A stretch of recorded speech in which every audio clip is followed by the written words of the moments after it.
плюс. Но на самом деле здесь пески поют. Противника с западной стороны.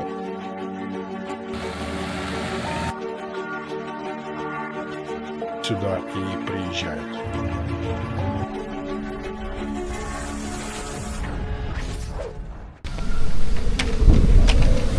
Сегодня я отправляюсь на остров. Это остров. С погодой не повезло и не повезло капитально. Но будем надеяться, что она изменится. Возможно, даже рейс отменят. Рейс состоялся.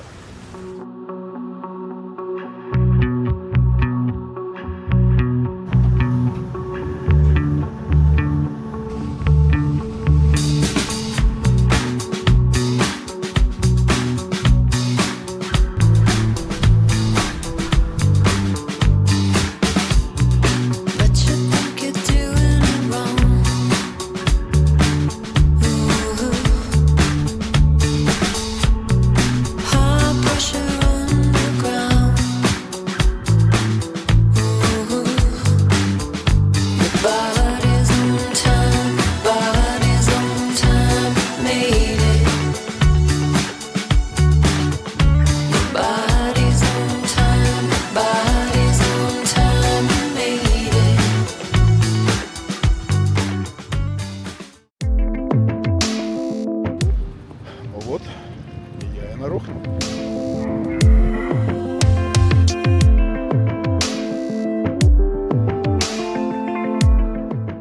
Первое, что встречает тебя на Рухну, это порт. Именно отсюда начинается знакомство с островом. И сразу появляется ощущение, что ты оказался в совершенно другом ритме жизни.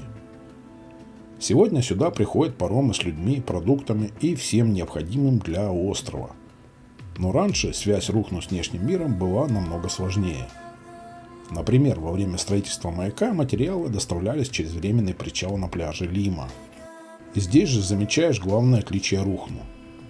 В порту нет привычной суеты. Кажется, будто остров оставляет всю спешку где-то далеко на материке. Во время своего путешествия я остановился на хуторе Лиса. Два отдельных хода.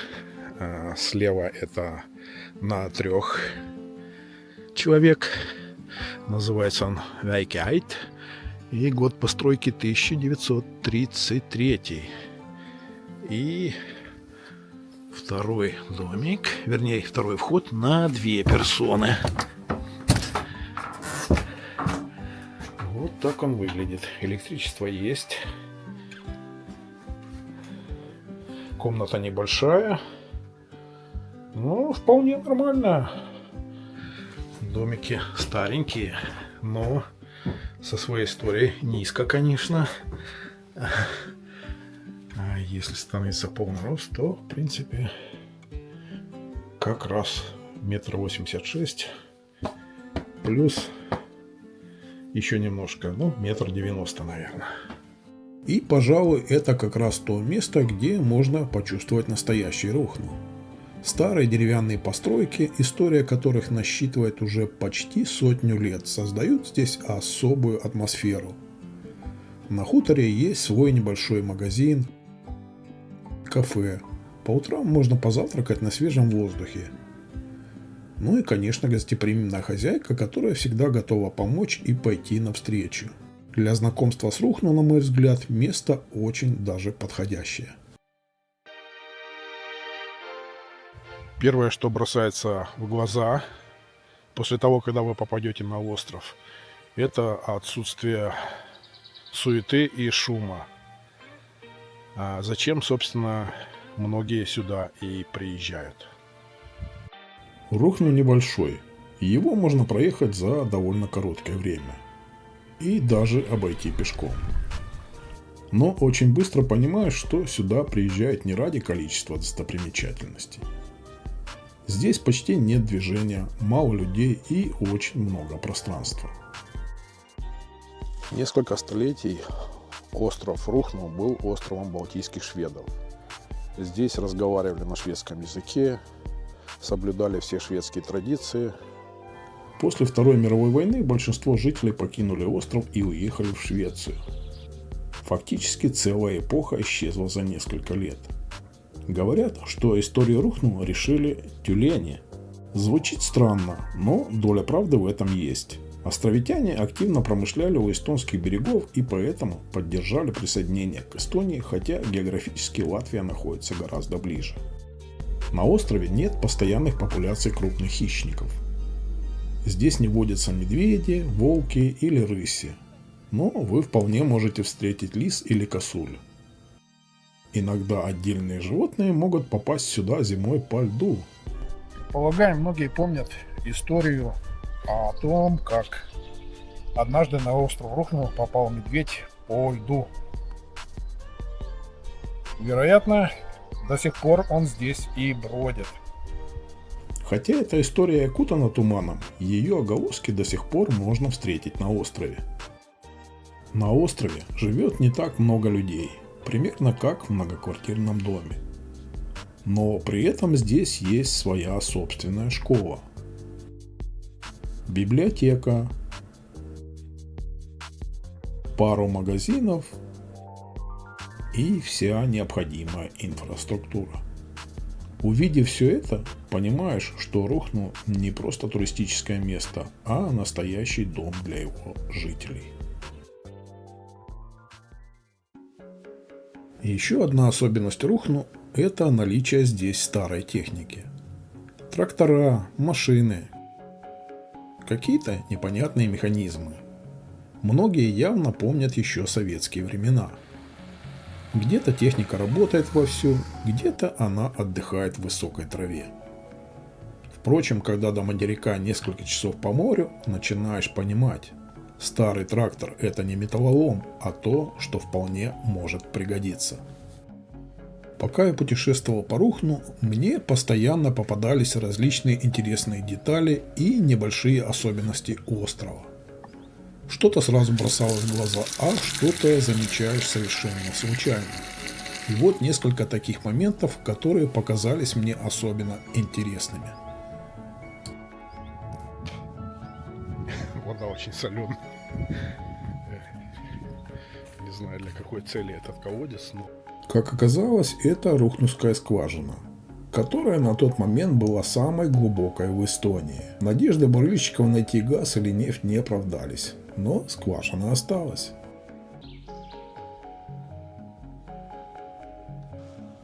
Довольно необычный крест, на котором в основном присутствуют руны. У каждой семьи на Рухну был свой особый знак, чем-то напоминающий руну. Им отмечали дома, лодки, инструменты и другие принадлежавшие семье вещи. Значение этого угрожающего знака я так и не понял, но шагнуть на поле не решился.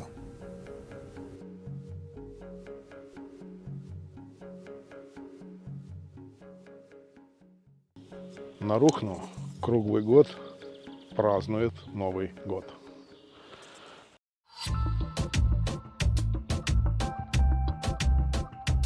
Пляж Лимо, известный не только своей красотой, местом для купания, а также тем, что здесь находятся поющие пески. И это не сказка. Я думал вначале, что это просто легенда для привлечения туристов. Но на самом деле здесь пески поют. И это я вам сейчас покажу.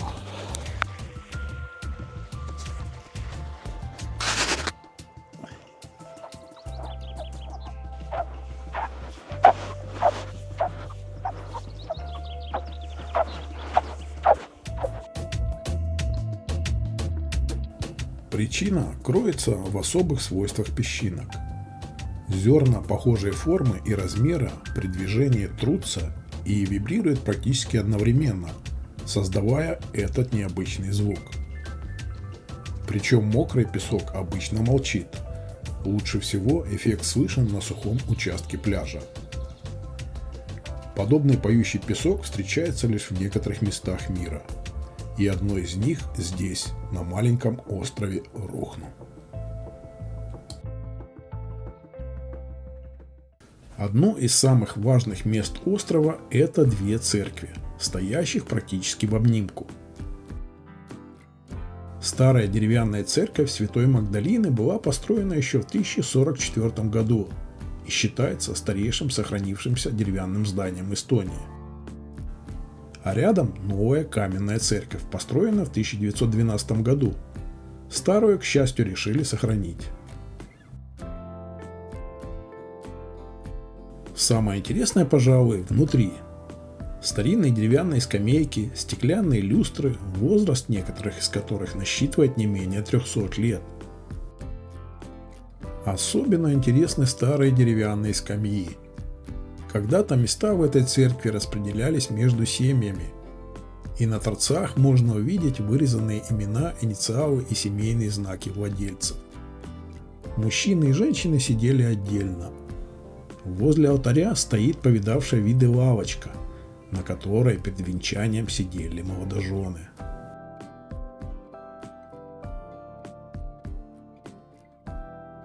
Новая церковь хоть и значительно моложе своей соседки, но тоже уже успела обзавестись собственной историей.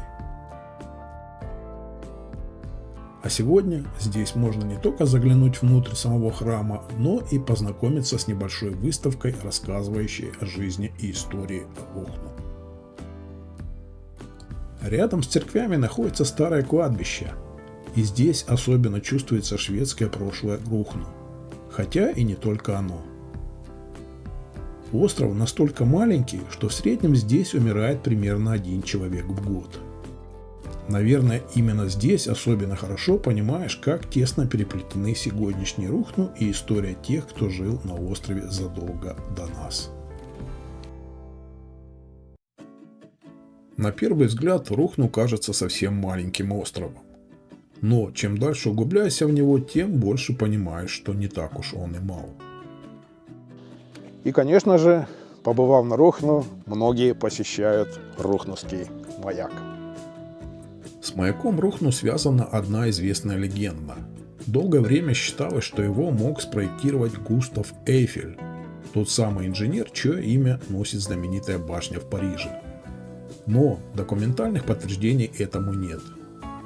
Точно известно другое. Металлические конструкции маяка изготовили во Франции. Рядом с маяком можно посмотреть не только саму башню. Здесь сохранился старый маячный комплекс, некоторые постройки которого еще с 19 века. Когда-то все это было частью обычной жизни людей, которые обслуживали маяк, а сегодня прямо у его подножия работает небольшой бар-кордон. Кстати, когда-то на Рухну был даже свой король. В 20-е и 30-е годы начальника маяка на Рухну местные называли королем Рухну. Причина была проста. На острове он одновременно выполнял огромное количество должностей. Есть на острове и совсем другая история. Советская. Сегодня последний день моего путешествия на острове Рухну. И я решил все-таки изведать его западную часть. И я хочу найти остатки радиолокационной станции, куда я сейчас направляюсь. Находится это в западной части острова. Я нахожусь на крыше здания бывшей радиолокационной станции. Именно отсюда велись наблюдения и обнаруживались цели, идущие с запада. Но от нее практически ничего не осталось. Природа постепенно забирает эту территорию обратно. И только отдельные сооружения напоминают, что когда-то здесь находился военный объект.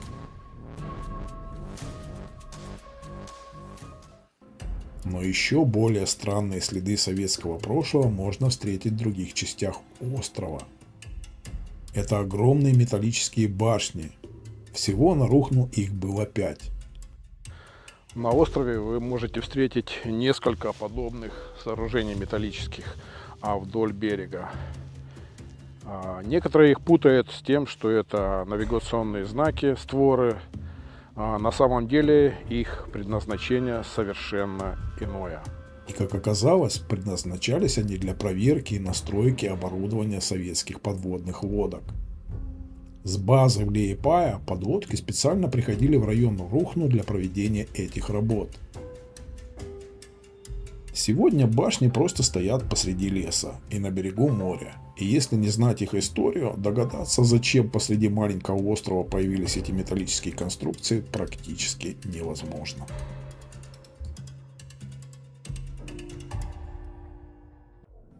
Несколько полезных советов. Многие опасаются баснословных цен на острове. Да, цены на Рухну немного выше, чем на материке, но, на мой взгляд, не настолько, чтобы стащить с собой половину супермаркета. На острове есть несколько магазинов, где можно купить все самое необходимое. Так что без еды и воды вы здесь точно не останетесь. Я долго выбирал, что привезти с острова. Для себя и в подарок. И мой выбор остановился на местном сиропе из молодых сосновых шишек. Вкус необычный, сладкий, с легким хвойно-смолистым оттенком. Думаю, многим это понравится. Не поленитесь заглянуть и в местный музей. Он совсем небольшой, но хорошо помогает понять историю Рухну и то, как раньше жили люди на этом острове. И еще одно место, которое, мне кажется, многие недооценивают. Это северная часть Рухну. Я бы очень рекомендовал отправиться туда ближе к вечеру. И если повезет с погодой, встретить закат. Поверьте, оно того стоит. Особенно, когда в конце вас ждет такой замечательный вид. Изначально я был настроен на то, что 1,5 дня мне будет вполне достаточно, чтобы осмотреть все не спеша. На самом же деле все оказалось совсем по-другому. Этого времени недостаточно. Для тех, кто очень любопытный, и тех, кто любит вникать в детали, этого времени явно не хватит. Наверное, главная достопримечательность острова – это не маяк и не церковь, а ощущения. Ощущения, которые дает остров. Место, где не нужно никуда спешить, и где Балтийское море напоминает нам о том, насколько может быть огромный мир вокруг нас. Всем удачных путешествий и новых интересных открытий.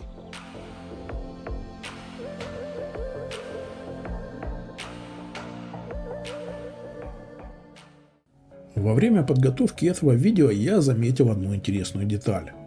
Когда-то я снимал часовню Рослепа и рассказывал о необычном флюгере на ее крыше.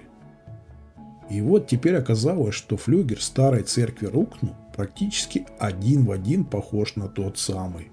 В одном из источников я тогда нашел информацию, что это пасть кита. Но похоже, никакой это не кит.